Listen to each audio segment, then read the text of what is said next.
And kanina rin partner yung impeachment ni Vice President Sara Duterte sa Kongreso at hinihilingan ng House Committee na ipresenta no yung sa Ombudsman hinihiling nila yung sa SALN partner tapos din yung birth certificate o magpapatunay dun sa mga nakinabang o binigyan ng tulong dito partner ay hinihiling nila para dito sa impeachment ni Vice Ayan, President. dapat yan, hindi na kinakailangan mag-demand, hindi na actually kinakailangan mag-demand pa ang Kongreso or Justice Committee na ipresenta yung SALN eh. Kung ang pangalawang Pangulo na si Sara Duterte ay in good faith at naniniwala siya na wala siyang kasalanan, anytime he can publish her statement of assets and liabilities to the people. Kasi it's a public document, it must be open to the public. No, hindi naman kailangan pang mag-demand pa ang Kongreso para malaman kung yan ay nagja-jibe sa kanyang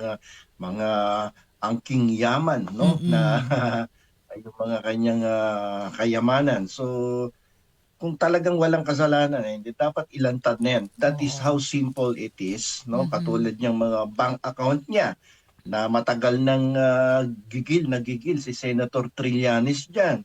No, yung kanyang deposito nilang mag-ama sa Bangko Philippine Islands, dyan sa Julia Vargas, sa Ortigas Center, Pasig City, ay dyan nakita ni Trillanes allegedly na may mga deposito sila mag-ama dyan. Eh kung talagang hindi totoo yan, kinakailangan mag-voluntaryo na ang Vice Presidente, ilabas mo na yung statement of account mo kung magkano bang daloy ng perang pumapasok dyan buwan-buwan, lalong-lalo na nung kayo ay mayor at naging presidente ang iyong ama. Nang matigil na itong usapin na to at nasasayang ang panahon, ang oras ng gobyerno sa pagbusisi at pag-iimbestiga dyan.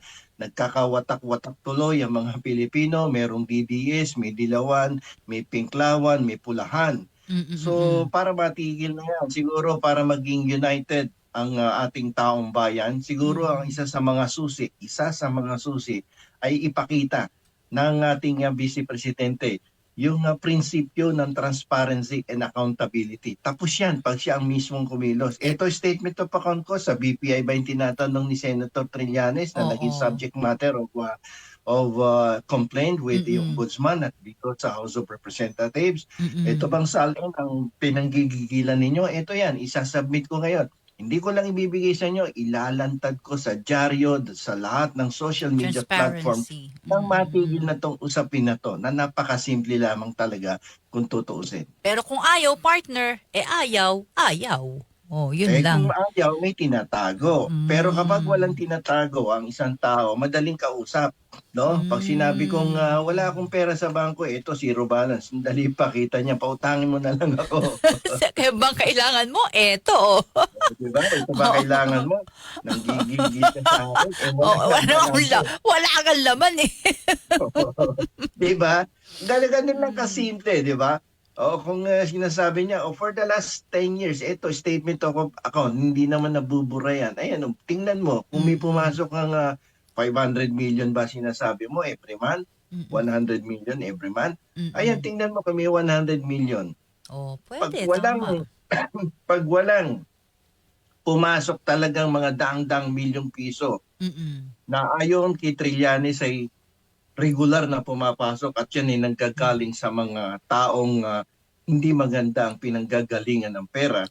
Aba, pag kasinungalingan ang sinabi ni Senator Trillanes, tayo mismo, ang taong bayan, no, tuligsain natin si Senator Trillanes at kampihan natin ang Vice Presidente sapagkat malaking paninira yan para sa kanya.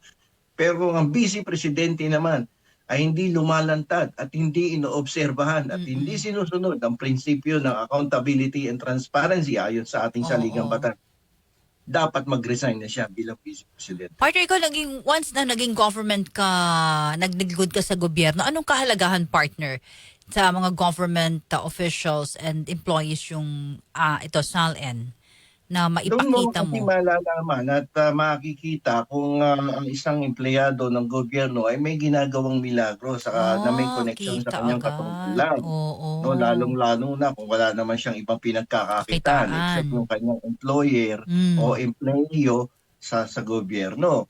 Sa pagpasok mo sa gobyerno, required ang bawat public official na submite ng statement of asset. Yan sinasubmit mo palagi yan. Yung mga ordinaryong empleyado, Oo, yan attorney. sinusumite sa kanilang HR department. Mm-mm. Tapos, yearly yan. Submit ka ng submit. Upang Ah. makita ng gobyerno kung Mm-mm. gaano ka nakayaman sa bawat taon. Kasi Ah. kinakailangan nga malaman ng gobyerno Oo, at ng oo. publiko na naglilingkod ng buong katapatan ng bawat public official, di So, ba? ibig sabihin, partner attorney, pag nakita rin, ito, si Juan de la Cruz, nung unang taon, ganito, pangalawang taon, eto na, nako, pangatlong taon, questionable yun. So, ano yan, aalamin, partner.